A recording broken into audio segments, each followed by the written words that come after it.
Hi y'all, it's Alexander the Great here. I'm your stage daddy. Yes, that's me. For those who don't know me, I'm a drag king here in Austin, Texas for the last decade. I'm a burlesque dancer and an aerialist and pole dancer for 12 years.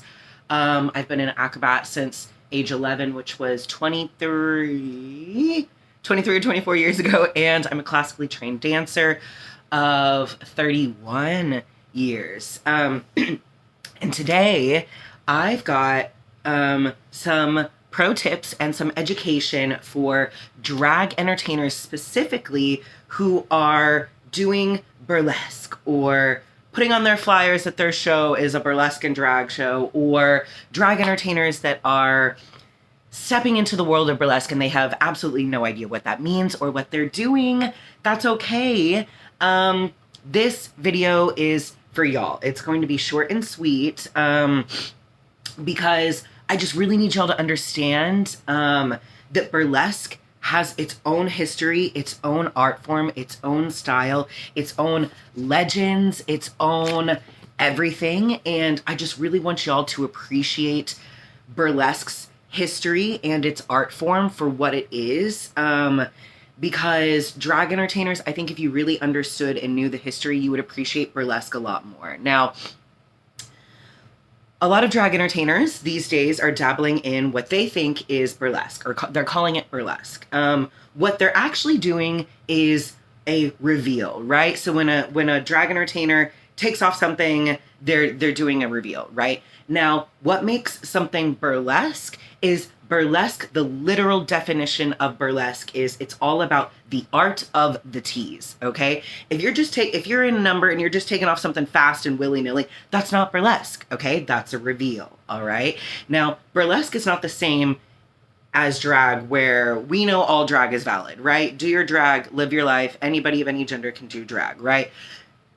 Not all burlesque is valid only because burlesque itself is a specific style, right? So all bodies are burlesque bodies, right? So all drag is valid, all bodies are burlesque bodies, meaning anyone can do burlesque, right? However, anyone that does burlesque should understand that there is a style and an art form that goes with it. And I'm just going to jump into that. That way, those drag entertainers that are going out into the world and they're telling people they're doing burlesque, you can actually be like, yes, no, I do actually know what I'm talking about. I'm not just doing reveals. I'm not just taking stuff off fast and furiously. I understand that burlesque is the art of the tease, and it has its own history. It has its own movement.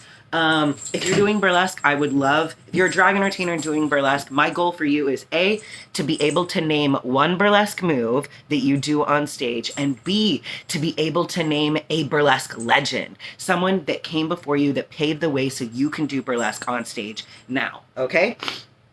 Let's get into it. Let's start with the history because that's the most important, all right? Burlesque is specifically an Americana art form that evolved from the 20th century. What this means is that burlesque is pretty specific to American history and American culture. It rose with vaudeville in the early 1900s. And the thing about burlesque dancers is, back in the day, burlesque dancers, a lot of times what they were doing was not just these super elaborate routines that were like 14 minutes long. They were performing with live bands, like the works. But a lot of times, burlesque itself was illegal, okay? So a lot of these legends ended up getting arrested after their shows.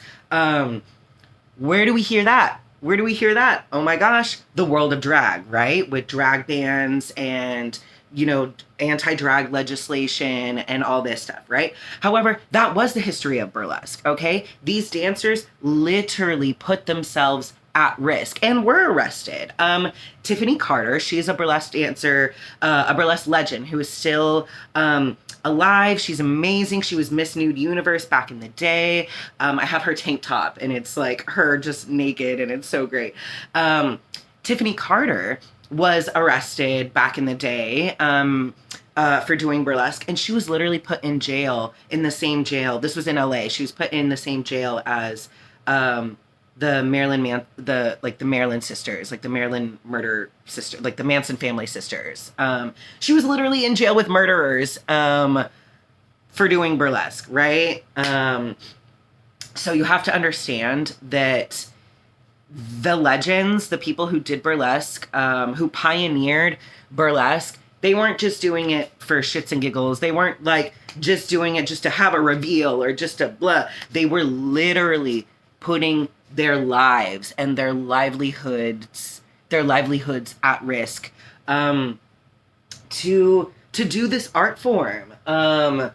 This was also at a time when women couldn't get their own fucking bank accounts. They were back in the day. Women got the right to vote in the 1950s, 1956, something like that, and that was only white women, right? So like these women were on stage, like doing things that were just unheard of, like just full power in their bodies, full control of their bodies.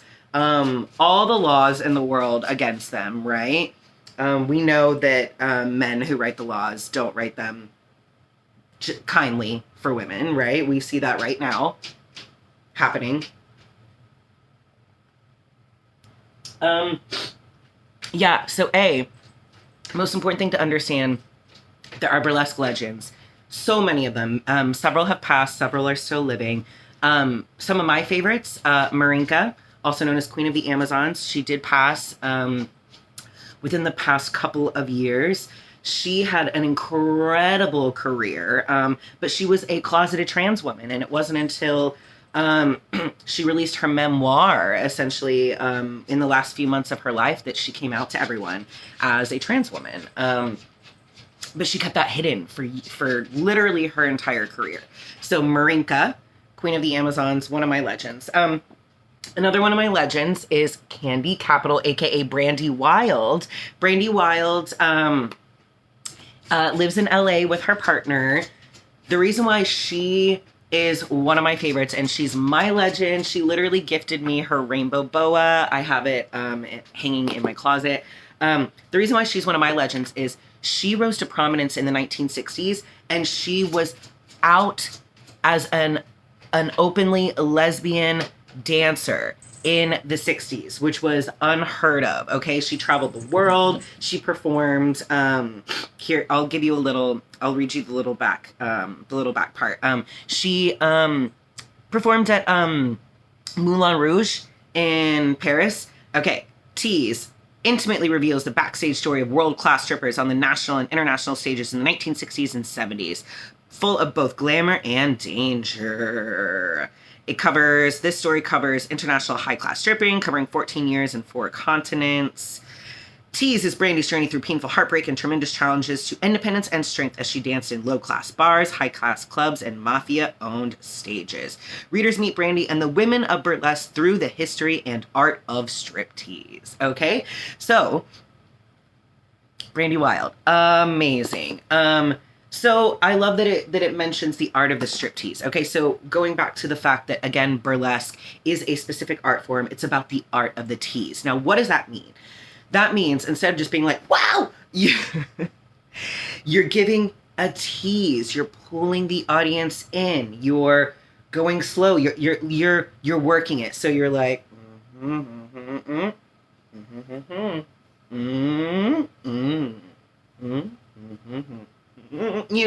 it's not just wow. So like, sorry. I should have asked for consent before flashing my stomach to y'all. I apologize.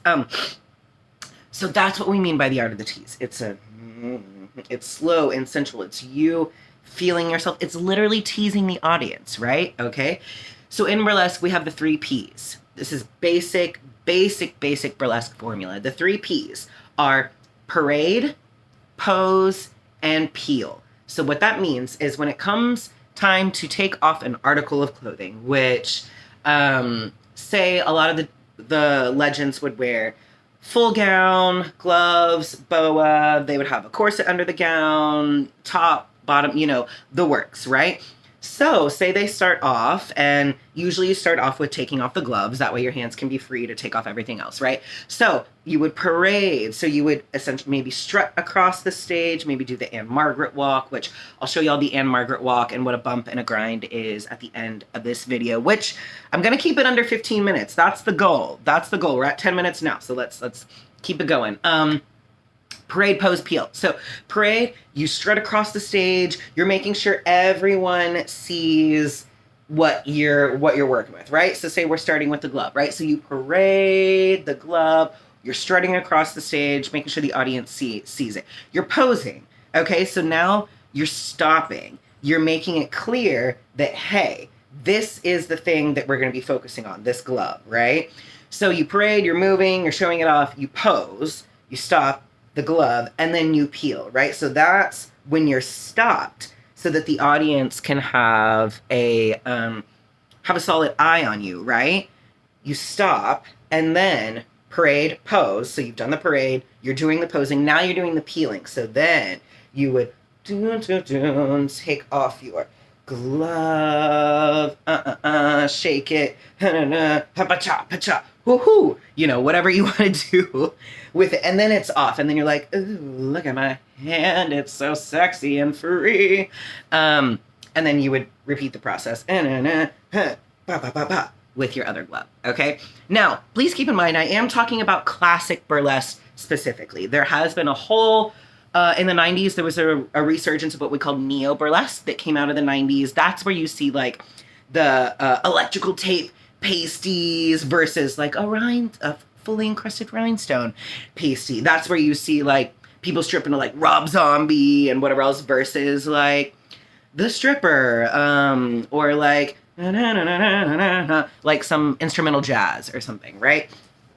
I'm talking about classic burlesque. However, the rules still apply in neo-burlesque, in any alternative, scary, silly, cosplay, whatever burlesque you are doing, the formula will always be the same. Parade, pose, peel, the art of the tease. You're telling a story with your clothes coming off, right? So figure that out. Don't just whip it off willy-nilly. I will cry. If you tell people you're doing burlesque and you're just whipping shit off willy-nilly, I will tell people you're actually doing reveals, and I'm crying. And I'm crying in the corner of the club because you make me sad because you're telling people you're doing burlesque when you're not. Okay, so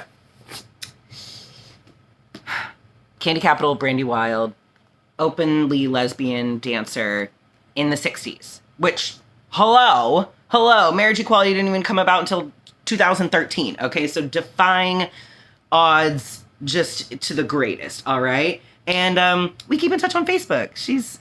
Yes, we keep in touch. She's so great. Okay, another thing I'm going to cover super quick because y'all like to use fans and don't know anything about fans. Sorry. Y'all like to use fans, and some of y'all could probably learn more about fan dancing, okay? And I'm trying to help you, so listen. All right. This is a book called Feuding Fan Dancers. This is about the literal history of fan dancing. When I say fan dancing, I mean the feather fans. Some of y'all have feather fans and couldn't even tell me one name of one burlesque dancer, but now you can, right? Because you're watching this video and you're learning. We love to see it. Also, by the way, I've done hours upon hours upon hours of burlesque classes. I've studied from Coco Electric and the Austin Academy of Burlesque. Coco Electric learned from the legends herself. I'm a member of the world famous Gigawatts. All of us have legends, have been taught from the legends, and we carry that, right? Because again, this art form is so special. It's extremely historic, and we got to honor the people that paved the way before us, the people that were literally in jail with murderers for doing burlesque, right? Okay. So those of you who are fan dancing, let's learn about the women who pioneered fan dancing, okay? Faith Bacon and Sally Rand. You've probably heard of Sally Rand, okay? So these two women literally pioneered the art of the fan dance, okay? There's some really great photos in here. That's Sally Rand. That's Faith Bacon. All right. So, Sally Rand, Faith Bacon, Golden Age of Showgirls, they literally pioneered the art of the fan dance, right? And so we use our feather fans, again, to tell the story of the tease, right? So you'll see a burlesque dancer like use the feather fans to cover themselves, but then they're doing, they're still doing the formula, whatever, and then revealing, or they cover themselves and they take something off and then they show ooh, look, I've got this little piece off here, whatever else, right? So there is specific movement that goes with the fans too. The fans are heavy. They're really heavy. But yeah, there is specific movement that goes with the fans. Same thing with boas. A lot of people like to use boas. There is specific movement that goes with the boas, and we can get into all that at another time. But yes, I just want you to know there is a history of burlesque. It is an Americana art form. The legends literally risked jail time. They would be arrested, etc., etc. Yeah. And there are specific movements. So remember, it's the art of the tease. Go slow. Tease the audience. You can also be like, and then, y'all don't want it enough. And then go to the other side and be like, do y'all want it? Y'all want it? Ooh, yes. Okay. Right? So it's this playing. It's this back and forth. It's a relationship.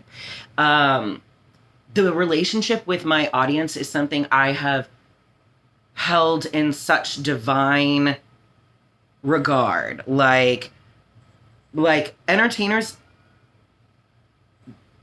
it's not about you. At the end of the day, if people are paying to see you, they want to be entertained. So it's your job to do that for the audience. It's frustrating to hear some performers be like, it's about me and what I want to do, which, yes, like, bring your art, but like, you're not paying to have people watch you to like live your fantasy, right? Like, you're being paid to do a job, to entertain people, to bring them joy, to make them feel something, right? To distract them from the fucking awful state of the world, okay? Entertainment is so important, especially in times of oppression, okay?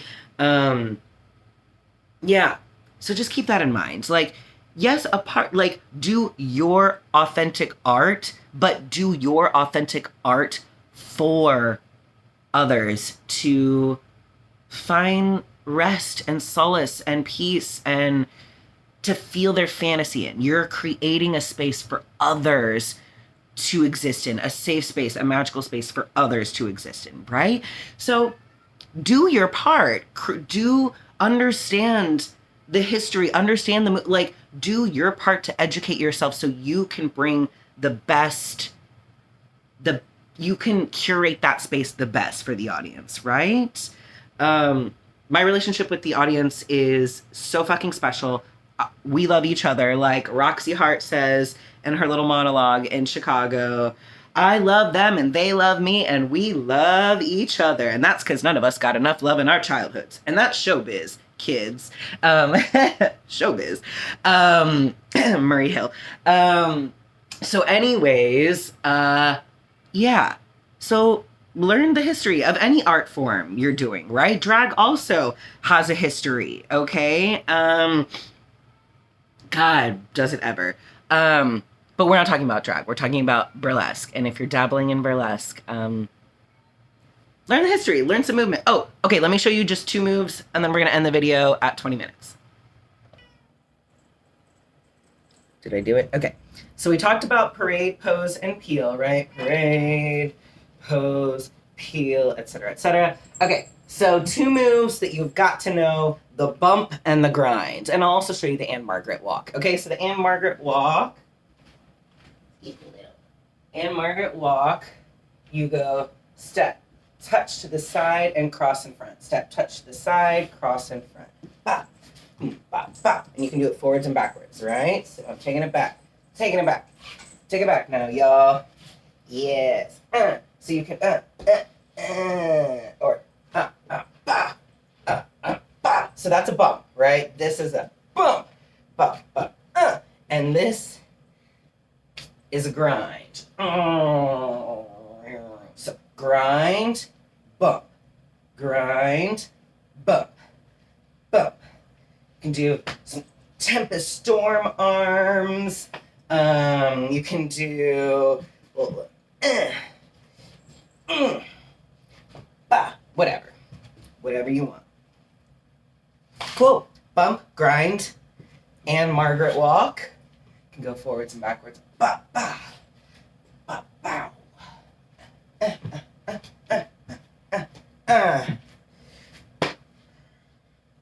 There you go. Burlesque. Burlesque. Okay. So, now you know. Also, I don't know everything about everything. Obviously, hello.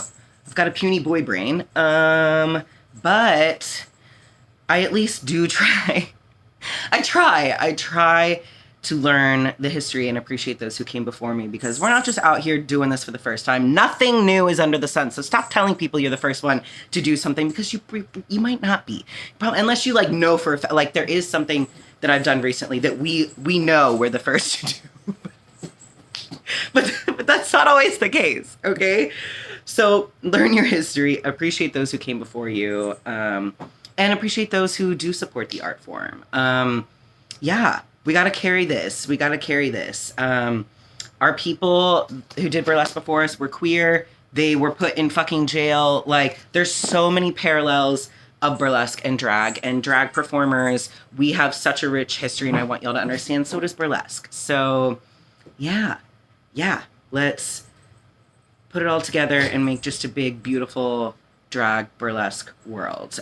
Also, this is not tea or shade to anyone. These have been thoughts that I've been having for years as I've seen drag entertainers do burlesque for years, and I've been just wait, have you had you're such a good drag entertainer, but now you're doing this, and I'm just wondering have you ever taken a burlesque class? Have you ever watched anyone do burlesque on YouTube? Have you taken a class online? Have you listened to a lecture? Have you read a book? So that's all. Those are my questions for you.